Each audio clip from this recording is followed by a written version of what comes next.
Hello guys, good morning. সকাল সকাল মুই দুধটি খেয়ে নিলাম। আর ওই বকে কি হয়েছে, তো বাদাম খাবার যা দেখুন বাদামগুলি একদম নষ্ট হয়ে গেছে। তো মেলা দিন পরে দেখলাম, যেহেতু উপরে থোয়া আছিল ঘরত, মনে না আছিল। আজি হঠাৎ করে বাদাম খাবার যা দেখুন এত বেয়া হয়ে গেছে বাদামগুলি।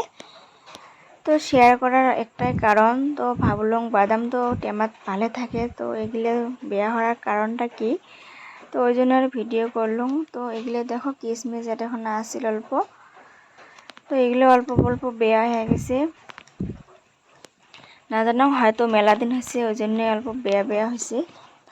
তো পেয়ে নেই রোদ উঠছে, এলা মুই শোক শাড়ি বসে দিয়ে শোক দিলাম শুকির। তো বাদাম গিলে শুকি তো অনেকক্ষণ হয়ে গেল, তো অল্প অল্প কেলে কেলে খালং, গন্ধ করে কি মানে নষ্ট হয়ে গেছে ভিতরে গেলে, এত ভাল নয়। তো পেয়ে নেই মেলাগুলো বাদাম নষ্ট হয়ে গেল। দেখো আর বাদামের তো দামও আছে আর ভিটামিনও আছে। ভিতরে পোকা পোকা ধরছে অল্প অল্প আর নষ্ট হয়ে গেছে।